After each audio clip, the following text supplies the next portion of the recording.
નમસ્તે વિદ્યાર્થીઓ. સમાજશાસ્ત્ર વિષયની અંદર આપણે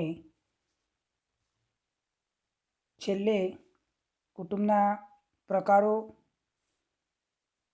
જેની અંદર સત્તાને આધારે, વંશને આધારે, સ્થાનને આધારે અને સહનિવાસને આધારે જે કુટુંબના પ્રકારો પડેલા છે એની વિગતવાર સમજૂતી આપણે છેલ્લે પ્રશ્નની અંદર સમજી ગયા છીએ. હવે આજે આપણે એક નવો પ્રશ્ન શરૂ કરીએ છીએ, કુટુંબના કાર્યો. એમાં કુલ 5 મુદ્દાવાળો આ પ્રશ્ન છે. મુદ્દાસર તમારે પ્રશ્ન પરીક્ષાની અંદર લખવાનો રહેશે.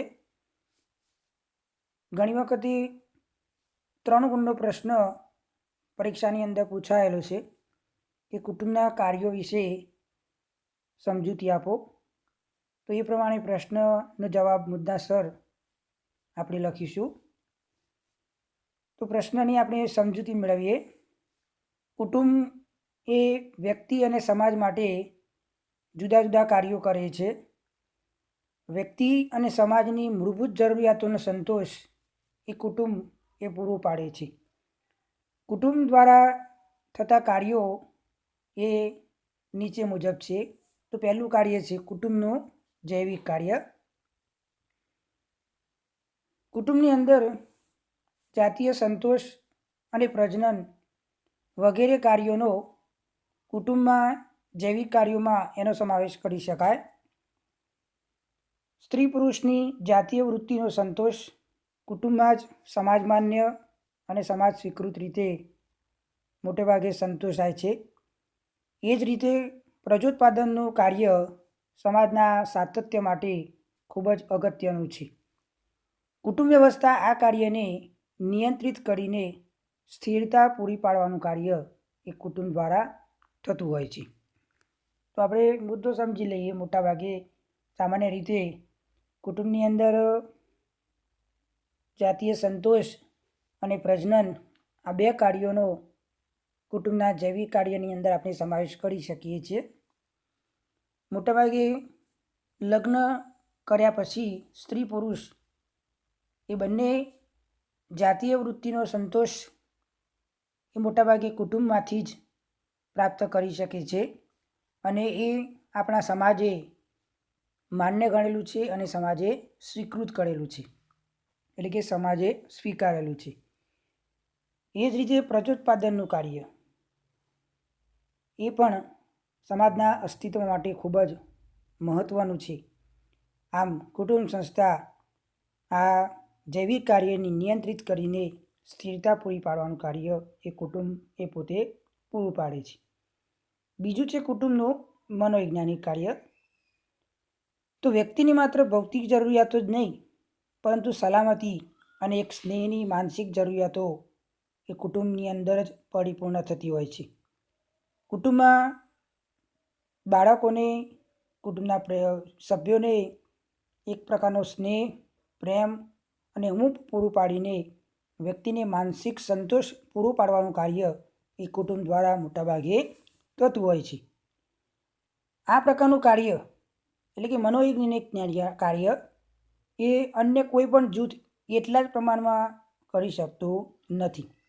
એટલે કે આ પ્રકારનું જે કાર્ય છે કુટુંબની અંદર એકબીજાને પ્રેમ આપવાનો, ઊંઘ આપવાની, સ્નેહ પૂરું પાડવાનું, આ બધું કાર્ય એ આપણા સમાજની અંદર ઘણા બધા જૂથો છે, પરંતુ એ બધા જ જૂથોની અંદર કુટુંબ એ એક જ જૂથ એવું છે કે જે આ પ્રકારનું માનસિક સંતોષ પૂરું પાડવાનું કાર્ય એ કુટુંબ કરી શકે છે. ત્રીજું કાર્ય કુટુંબનું આર્થિક કાર્ય. કૃષિ અર્થવ્યવસ્થાવાળી સમાજ વ્યવસ્થામાં કુટુંબ એ ઉત્પાદનનું કેન્દ્ર બની રહે છે. કુટુંબની અંદર ભરણપોષણ અને અર્થ ઉપાર્જનમાં પુરુષો અને સ્ત્રીઓની સહભાગિતા એ વધુ જોવા મળતી હોય છે. અને સંતાનોનો ઉછેર કરવો, ગૃહ સંચાલનનું કાર્ય એ મોટાભાગે સ્ત્રી કરે છે. જોકે આધુનિક ઔદ્યોગિક સમાજ વ્યવસ્થામાં કુટુંબ હવે આર્થિક ઉત્પાદનનું કેન્દ્ર રહ્યું હોય એવું મર્યાદિત ધોરણે જોવા મળતું હોય છે. કુટુંબના સભ્યોની ભૌતિક જરૂરિયાતો પૂરી પાડવાનું કાર્ય એ અત્યારે હાલ કુટુંબ કરી રહ્યું છે. તો સામાન્ય રીતે આપણી હાલની વ્યવસ્થા એ કૃષિ અર્થવ્યવસ્થાવાળી આપણી સમાજ વ્યવસ્થા છે અને કૃષિ અર્થવ્યવસ્થાવાળી આપણી સમાજ વ્યવસ્થાની અંદર આપણું જે કુટુંબ જે છે એ ઉત્પાદનનું મુખ્ય કેન્દ્ર છે. મોટાભાગે કુટુંબની અંદર રહેનારા સભ્યોનું ભરણપોષણ કરવું અને અર્થ ઉપાર્જનમાં સ્ત્રીઓ અને પુરુષોની જે ભાગીદારી એ વધુ જોવા મળતી હોય છે. એટલે કે કોઈને કોઈ પ્રકારનો કામ ધંધો રોજગારી નોકરી કરવામાં પુરુષોની સરખામણીમાં સ્ત્રીઓની પણ સહભાગિતા જોવા મળે છે. એ જ રીતે એ સિવાય સ્ત્રીઓ આર્થિક રીતે તો સહભાગી જે થતી હોય છે, પરંતુ એ સિવાય બાળકોનો ઉછેર કરવો, ઘરનું સંચાલન કરવું વગેરે કાર્યો પણ સ્ત્રીઓ કરતી હોય છે, જે આપણે જાણીએ છીએ. આધુનિક ઔદ્યોગિક સમાજ વ્યવસ્થાની અંદર કુટુંબ હવે ઉત્પાદનનું કેન્દ્ર રહ્યું હોય એવું મર્યાદિત ધોરણે જોવા મળે છે. આમ કુટુંબના સભ્યોની ભૌતિક જરૂરિયાતો પૂરી પાડવાનું કાર્ય હાલના સમયગાળાની અંદર કુટુંબ કરી રહ્યું છે. ચોથું કાર્ય છે કુટુંબનું સામાજિક કાર્ય. કુટુંબમાં થતા સામાજિક કાર્યોમાં વ્યક્તિને કૌટુંબિક સંબંધો દ્વારા પ્રાપ્ત થતો ચોક્કસ સામાજિક દરજ્જો એને પ્રાપ્ત થાય છે. દાખલા તરીકે કુટુંબમાં પુત્ર કે પુત્રી તરીકેનો દરજ્જો, ભાઈ બહેન તરીકે વગેરેનો દરજ્જો એ કુટુંબની અંદર આવા પ્રકારના કૌટુંબિક સંબંધો દ્વારા દરેક વ્યક્તિને પોતાનો ચોક્કસ દરજ્જો એને પ્રાપ્ત થતો હોય છે. કુટુંબની અંદર જે સમાજની અંદર જે કુટુંબની જે પ્રતિષ્ઠા હોય એ પ્રતિષ્ઠા પ્રમાણે એ વ્યક્તિને આપોઆપ એ જે તે દરજ્જો એને પ્રાપ્ત થતો હોય છે. બીજું મહત્ત્વનું કાર્ય એ છે કે વ્યક્તિને સામાજિક જીવન જીવવાની તાલીમ પણ એને આ કુટુંબ દ્વારા પૂરી પાડવામાં આવતી હોય છે. આમ કુટુંબની અંદર સામાજિક પરંપરા અને વર્તન પદ્ધતિ બાળક કુટુંબ પાસેથી શીખે છે, તેમજ કુટુંબ એ બાળકને સાંસ્કૃતિક વારસો પૂરો પાડવાનું કાર્ય એ કુટુંબ દ્વારા થતું હોય છે. પાંચમું કાર્ય છે કુટુંબના સાંસ્કૃતિક કાર્યો. માનવ સમાજના સાંસ્કૃતિક વારસાનું પ્રદાન એ કુટુંબ દ્વારા થતું હોય છે. મોટાભાગે સમાજની સાંસ્કૃતિક પરંપરાને ટકાવી રાખીને પેઢી દર પેઢી સાંસ્કૃતિક વારસાનું હસ્તાંતરણ કુટુંબ દ્વારા થતું હોય છે. પ્રત્યેક કુટુંબ પોતાની વિશિષ્ટ જીવનશૈલી દ્વારા સંસ્કૃતિના જુદા જુદા તત્વોને જાળવી રાખે છે અને પોતાના સંતાનોને શીખવે છે. તો સામાન્ય રીતે માનવ સમાજના સાંસ્કૃતિક વારસાનું પ્રદાન એ કુટુંબ દ્વારા મોટાભાગે થાય છે. આપણે જાણીએ છીએ કે આપણો સંસ્કૃતિનો વારસો છે, તો એ પ્રમાણે એનું જે ઘડતર એ કુટુંબની અંદર થતું હોય છે. આપણી સંસ્કૃતિની પરંપરાને ટકાવી રાખવા માટે આપણે આપણા નવી પેઢીના જે સભ્યો છે, તો એ નવી પેઢીના સભ્યો એ જૂની પેઢી એ નવી પેઢીને એની સંસ્કૃતિનું હસ્તાંતરણ કરે છે, શીખવે છે અને આ રીતે કુટુંબ પોતાની વિશિષ્ટ પ્રકારની જીવનશૈલી દ્વારા સંસ્કૃતિના જુદા જુદા તત્વો જે છે એને જાળવી રાખે છે અને પોતાના સંતાનોને એ શીખવવાનું કાર્ય કરતું હોય છે. આગળનો પ્રશ્ન આપણે ચલાવીએ છીએ. કુટુંબમાં આવેલા પરિવર્તનો. આધુનિક સમયગાળાની અંદર ઔદ્યોગિકીકરણ, શહેરીકરણ, શિક્ષણ અને સંચારના સાધનો જેવા વિવિધ પરિબળોને પરિણામે કુટુંબ સંસ્થામાં પરિવર્તન આવી રહ્યું છે, જે નીચે પ્રમાણે છે. તો પહેલો મુદ્દો જોઈશું, કુટુંબનું કદ એ નાનું બનતું જાય છે. તો સામાન્ય રીતે જુદા જુદા પ્રકારના પરિબળોને કારણે પરંપરાગત જે સંયુક્ત કુટુંબની વ્યવસ્થા હતી, એટલે કે સંયુક્ત કુટુંબનું જે માળખું હતું, એની સ્થાને અત્યારે વિભક્ત કુટુંબ એટલે કે નાના કદના કુટુંબો અત્યારે અસ્તિત્વ આવી રહ્યા છે. પહેલાંના સમયગાળાની અંદર લોકો સંયુક્ત કુટુંબની અંદર રહેવાનું વધારે પસંદ કરતા હતા, પરંતુ એની સ્થાને અત્યારે કુટુંબનું જે કદ જે છે એ કદ અત્યારે નાનું બનતું જાય છે અને આ રીતે કુટુંબની અંદર પરિવર્તન આવી રહ્યું છે. બીજો મુદ્દો, જવાબદારીનું જે ક્ષેત્ર છે એ ઘટતું જાય છે. તો આધુનિક પેઢી માટે તેમના દૂરના રક્ત સંબંધીઓ ઓછા મહત્ત્વના બનતા જાય છે. સંયુક્ત કુટુંબના સભ્યો પ્રત્યે પોતાની જવાબદારી અને જે ફરજ હતી એ એમના માટે અદા કરવી એમના માટે મુશ્કેલ બની ગઈ છે. અત્યારના સમયગાળાની અંદર આપણે જોઈએ તો અત્યારની આધુનિક પેઢી, એ આધુનિક પેઢીના જે છોકરા અને છોકરીઓ છે તો એ લોકો પોતાના દૂરના જે રક્ત સંબંધીઓ હોય એ રક્ત સંબંધીઓ એમના માટે બહુ ઓછા મહત્ત્વના બની ગયા છે.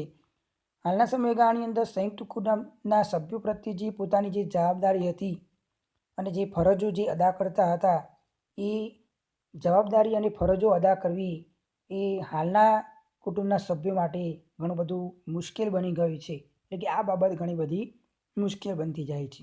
એટલે કે જવાબદારીનું જે ક્ષેત્ર જે છે એ ઘણું બધું ઘટી ગયું છે. ત્રીજો મુદ્દો, પતિ પત્ની વચ્ચેના સંબંધોમાં પરિવર્તન. પરંપરાગત ભારતીય કુટુંબોમાં પતિ પત્ની વચ્ચેના જે સંબંધો પહેલાં સત્તા અને તાબેદારીના પાયા પર રચાયેલા હતા. પતિની આજ્ઞા માનવી તે પત્ની માટે ફરજિયાત હતું. આજ્ઞા માનવી એ પત્ની માટે ફરજિયાત બનતું હતું. પરંતુ વર્તમાન સમયગાળાની આપણે વાત કરીએ તો હાલના સમયગાળાની અંદર પતિ પત્ની વચ્ચેના સંબંધોની અંદર ઘણું બધું નોંધપાત્ર પરિવર્તન આવ્યું છે. પતિ પત્ની વચ્ચે સમાનતાના પાયા ઉપર નવા સ્વરૂપના સંબંધો એ વિકસી રહ્યા છે. તો પરંપરાગત જે ભારતીય કુટુંબ વ્યવસ્થા હતી તેમાં પતિ પત્ની વચ્ચેના સંબંધો પહેલાંના સમયગાળાની અંદર સત્તા અને તાબેદારીના પાયા પર રચાયેલા હતા. એટલે કે પતિ કહે એ પ્રમાણે પત્નીએ કરવું પડતું હતું. પતિની આજ્ઞા માનવી એ પત્ની માટે ફરજિયાત હતું. પરંતુ આપણે વર્તમાન સમયગાળાની અંદર વાત કરીએ તો આ સત્તા અને તાબેદારીના જે સંબંધો હતા એ સંબંધોની અંદર ઘણું બધું પરિવર્તન આવ્યું છે. પતિ પત્ની વચ્ચેના સમાનતાના પાયા સ્વરૂપના સંબંધો અત્યારે વિકસી રહ્યા છે. એટલે કે જેટલો પતિને અધિકાર છે એટલો પત્નીને પણ અધિકાર પ્રાપ્ત થયેલો છે. તો આ પ્રકારનું પરિવર્તન આવેલું છે. ચોથો મુદ્દો, માતા પિતા અને સંતાન વચ્ચેના સંબંધો. તો માતા પિતા અને સંતાનો વચ્ચેના સંબંધોની સામાન્ય ઢબ સત્તા અને તાબેદારીના મૂલ્યો પર રચાયેલી હતી. પિતાનો નિર્ણય એ અંતિમ ગણાતો હતો, પરંતુ હવે પિતાની જે સત્તા એ નબળી પડતી જાય છે. સંતાનો પિતાના નિર્ણયની સામે પોતાનો અભિપ્રાય એ વ્યક્ત કરતા થયા છે. સંતાનો પિતાને આધીન રહે એવી અપેક્ષા રખાતી હતી. સંતાનો પ્રત્યે માતા પિતાનું જે વલણ જે હતું એ અત્યારે બદલાઈ રહ્યું છે. તો માતા પિતા અને જે સંતાનો વચ્ચેની જે સંબંધોની જે સામાન્ય રીત હતી એ રીતપાત મોટાભાગે સત્તા અને તાબેદારીના મૂલ્યો પર રચાયેલી હતી. ઘરની અંદર કુટુંબની અંદર પોતાના પિતાજી કહે એ પ્રમાણે એમનો અંતિમ નિર્ણય કુટુંબના બીજા અન્ય સભ્યો એ માનતા હતા. એટલે કે પિતાનો નિર્ણય એ છેલ્લો ગણાતો હતો, અંતિમ ગણાતો હતો. હાલના સમયગાળાની અંદર આપણે વાત કરીએ વર્તમાન સમયગાળાની અંદર તો કુટુંબની અંદર પિતાની જે સત્તા હતી એ સત્તા નબળી પડી ગઈ છે. એટલે કે એમનું વર્ચસ્વ ઓછું થઈ ગયું છે. સંતાનો પિતાજીના નિર્ણયની સામે પોતાનો અભિપ્રાય પણ અત્યારે રજૂ કરતા થયા છે. પોતાના પિતાજીએ કુટુંબના વડાએ જે કંઈ નિર્ણય લીધો હોય તો એ નિર્ણય વિશે અભિપ્રાય આપવાની જે તક એ હાલના સંતાનો એમણે પ્રાપ્ત કરેલી છે. એટલે કે પોતાનો અભિપ્રાય રજૂ કરી શકતા હોય છે. સંતાનો પિતાને આધીન રહે એવી અપેક્ષા હાલના સમયગાળાની અંદર રખાતી નથી. એટલે કે સંતાનો પિતાના કહ્યામાં રહે, એમનું માને એવી અપેક્ષા હાલના સમયગાળાની અંદર કુટુંબની અંદર રખાતી નથી. એટલે કે સંતાનો પ્રત્યે માતા પિતાનું જે વલણ હતું એ અત્યારે બદલાઈ ગયું છે. તો આપણે આટલા પ્રશ્નો એ કુટુંબ સંસ્થા વિશે ભણ્યા. કુટુંબનો અર્થ, કુટુંબના પ્રકારો, કુટુંબના કાર્યો અને કુટુંબ સંસ્થાની અંદર આવેલું પરિવર્તન. આટલા પ્રશ્નો આપણે ખાસ ધ્યાનમાં રાખીશું. હવે આપણે એક બીજી સંસ્થા શરૂ કરીએ છીએ લગ્ન સંસ્થા. લગ્ન સંસ્થાનો અર્થ લગ્નના ઉદ્દેશો, લગ્નના પ્રકારો અને લગ્ન સાથીની પસંદગીના અગ્રતા સૂચક ધોરણો અને લગ્ન સંસ્થાની અંદર આવેલું પરિવર્તન, એટલા પ્રશ્નો આપણે આ સંસ્થાની અંદર સમજવાના છીએ. સૌથી પહેલાં આપણે કેટલીક પ્રાસ્તાવિક સમજૂતી સમજી લઈએ લગ્ન સંસ્થા વિશેની. તો અગાઉના મુદ્દાની અંદર આપણે કુટુંબ સંસ્થા વિશે ચર્ચા કરી, પરંતુ લગ્ન સંસ્થા એ કુટુંબ સંસ્થા સાથે સંકળાયેલી મહત્વની સંસ્થા છે. સામાન્ય રીતે લગ્ન એ કુટુંબ સંસ્થાનો સૌથી પહેલું પગથિયું છે. કુટુંબ સંસ્થાનો પ્રથમ પગથિયું એ લગ્ન છે. લગ્ન દ્વારા એ કુટુંબની રચના એ થતી હોય છે. જુદા જુદા સમાજોની અંદર દરેક સમાજ પોતાના આદર્શો અને મૂલ્યોમાં વિવિધતા હોવાથી લગ્નના હેતુઓ અને સ્વરૂપોની અંદર પણ ઘણું બધું તફાવત એ જોવા મળતું હોય છે. હવે આપણે લગ્નનો અર્થ સમજીશું. સામાન્ય રીતે લગ્ન એ સ્ત્રી અને પુરુષ વચ્ચેનો એક વિશિષ્ટ પ્રકારનો જાતીય સંબંધ છે. આપણે જાણીએ છીએ કે લગ્ન દ્વારા સ્ત્રી અને પુરુષ વચ્ચેનો એક અલગ જ પ્રકારનો એક સંબંધ જે ઊભો થાય છે. લગ્ન કરીને સ્ત્રી એ પત્ની તરીકે ઓળખાય છે પતિ માટે, અને પુરુષ જે છે એ સ્ત્રી માટે પતિ તરીકે ઓળખાય છે. તો આ એક પ્રકારનો વિશિષ્ટ સંબંધ એ ઊભો થાય છે. લગ્નમાં જાતીય સંબંધો દ્વારા સમાજ માન્ય અને કાયદેસર રીતે લગ્ન એ માન્ય થયેલા છે. સમાજશાસ્ત્રી જોન્સન એ કહે છે કે લગ્નનું આવશ્યક તત્વ એ છે કે તેમાં એટલે કે લગ્નમાં સ્ત્રી અને પુરુષ એક ચોક્કસ સ્થાયી સંબંધમાં પ્રવેશીને પોતાનું સામાજિક સ્થાન ગુમાવ્યા વગર બાળકો ઉત્પન્ન કરવાની સામાજિક અનુમતિ મેળવે છે. લગ્નનું મહત્વનું આવશ્યક તત્વ એ છે કે તેમાં સ્ત્રી અને પુરુષ એક સ્થાયી સંબંધમાં પ્રવેશીને, એક ચોક્કસ સંબંધમાં પ્રવેશીને પોતાનું સામાજિક જે સ્થાન જે છે એ પોતાનું સામાજિક સ્થાન ગુમાવ્યા વગર બાળકો પેદા કરવાની સામાજિક અનુમતિ એ મેળવે છે. એને લગ્ન તરીકે ઓળખવામાં આવે છે. બીજી વ્યાખ્યા મહાન વિદ્વાન સમાજશાસ્ત્રી વેસ્ટર માર્કના મતે તેઓ કહે છે કે લગ્ન એક કે વધારે પુરુષોનો, એક કે વધારે સ્ત્રીઓ સાથેનો જાતીય સંબંધ છે, જેનો સમાજના રિવાજો દ્વારા કે કાયદા દ્વારા એને સ્વીકાર થયો છે. અને આ પ્રકારના સંબંધોમાં લગ્ન કરનારી વ્યક્તિઓ અને થનાર બાળકોના પારસ્પરિક હકો અને ફરજોનો સમાવેશ થાય છે.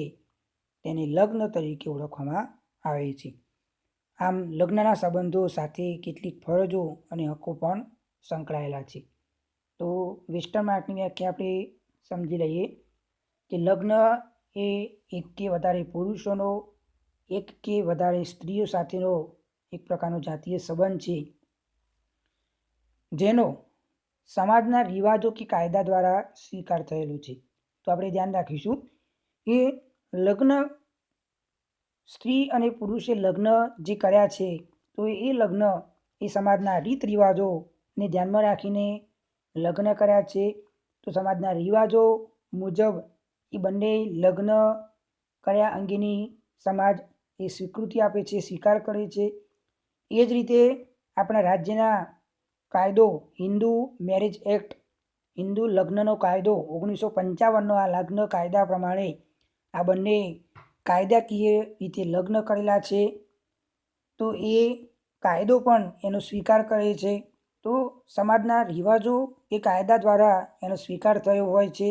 આગળ જુઓ, આ પ્રકારના સંબંધોમાં લગ્ન કરનારી વ્યક્તિઓ, હવે આ પ્રકારનો જે સંબંધ જે છે પતિ પત્ની વચ્ચેનો આ સંબંધમાં લગ્ન કરનારી બંને વ્યક્તિઓ એટલે કે સ્ત્રી અને પુરુષ આ બંને વ્યક્તિઓ અને એમના થનારા બાળકો, એમના જે બાળકો ઉત્પન્ન થાય એ બાળકોના પારસ્પરિક હકો અને ફરજોનો સમાવેશ થાય છે. જે બાળકો ઉત્પન્ન થાય છે તો એ બાળકોની બંનેની જવાબદારી, બંનેની ફરજો, બંનેના પરસ્પરના હકો અને ફરજોનો સમાવેશ એની અંદર થતો હોય છે, જેને લગ્ન તરીકે ઓળખવામાં આવે છે. આમ આપણે જોયું કે લગ્નના જે સંબંધ છે તો લગ્નનો આ સંબંધ એ કેટલીક પ્રકારની ફરજો અને કેટલીક હકો સાથે આ પ્રકારનો લગ્ન સંબંધ સંકળાયેલો છે. તો આપણે આ લગ્નની વ્યાખ્યા, બંને વ્યાખ્યાઓ તૈયાર કરીશું. પરીક્ષાની અંદર ઘણી વખતે વેસ્ટર્ન માર્કની વ્યાખ્યા વધુ પૂછાય છે, એટલે એ વ્યાખ્યા પર આપણે વધુ ધ્યાન રાખીશું. આગળનો જે મુદ્દો છે લગ્નના ઉદ્દેશો એટલે કે હેતુઓ. દરેક ધર્મમાં લગ્નનો મુખ્ય ઉદ્દેશ એ ધર્મ એટલે કે ધાર્મિક ફરજોનું પાલન કરવું. બીજો ઉદ્દેશ છે પ્રજા એટલે કે સંતતિ પ્રાપ્તિ કરવી. ત્રીજો ઉદ્દેશ છે રતિ એટલે કે જાતીય સંતોષ. અને ચોથો ઉદ્દેશ છે ગૃહ નિવાસ.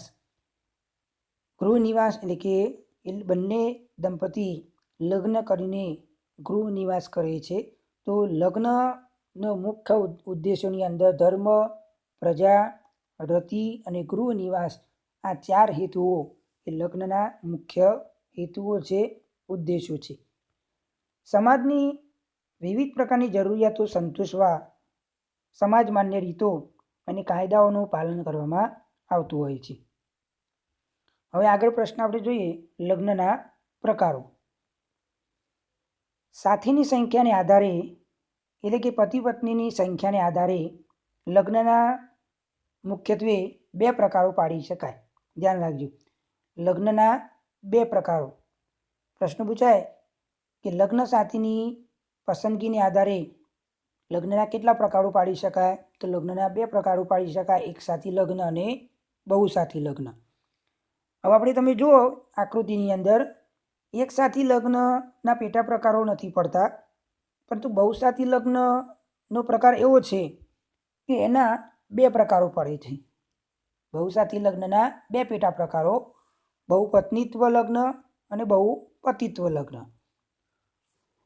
હવે આપણે જે મુખ્ય 2 મુદ્દાઓ જોયા બહુસાથી લગ્નના પેટા 2 મુદ્દાઓ. હવે એ પેટા 2 મુદ્દાઓના પણ બીજા 2 પેટા મુદ્દાઓ છે. જુઓ, બહુપત્નીત્વ લગ્નના 2 પેટા પ્રકારો, ભગિની બહુપત્નીત્વ લગ્ન અને અભગિની બહુપત્નીત્વ લગ્ન. બહુપતિત્વ લગ્નના 2 પેટા પ્રકારો, ભાતૃકીય બહુપતિત્વ લગ્ન અને અભાતૃકીય બહુપતિત્વ લગ્ન. હવે આપણે દરેક પ્રકારો આપણે હવે એક પછી એક સમજીશું. પહેલો પ્રકાર છે એક સાથી લગ્ન. સામાન્ય રીતે એક સાથી લગ્ન એટલે એક પુરુષ કે એક સ્ત્રી, એક પુરુષ અથવા તો કોઈ પણ એક સ્ત્રી કોઈ એક જ સમયે એટલે કોઈ એક જ વખતે સમાજમાન્ય રીતે માત્ર એક જ સ્ત્રી કે એક જ પુરુષ સાથે લગ્ન સંબંધથી જોડાયેલા હોય ત્યારે તેને એક સાથી લગ્ન તરીકે ઓળખવામાં આવે છે. આ વ્યાખ્યા આપણે ખાસ તૈયાર કરવાની છે. સામાન્ય રીતે આ પ્રકારનું લગ્ન સંબંધ એ વિશ્વના મોટાભાગના સમાજોની અંદર આ લગ્ન સંબંધ સર્વ સ્વીકૃત છે, એટલે કે બધાએ સ્વીકારેલો છે આ પ્રકારનો લગ્ન સંબંધ. તો વ્યાખ્યા આપણે જોઈ લઈએ ફરીથી. જ્યારે કોઈ એક પુરુષ કે કોઈ એક સ્ત્રી કોઈ એક જ સમયે કોઈ એક જ વખતે સમાજમાન્ય રીતે માત્ર એક જ પુરુષ સાથે કે એક જ સ્ત્રી સાથે લગ્ન સંબંધથી જોડાયેલા હોય.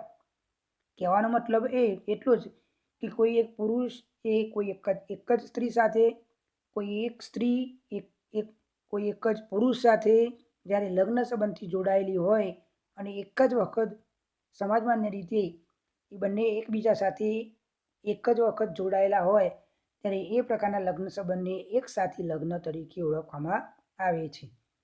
બહુસાથી, પહેલામાં શું શબ્દ વપરાયો? એક સાથી.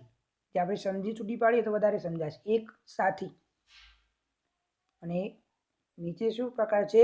બહુસાથી.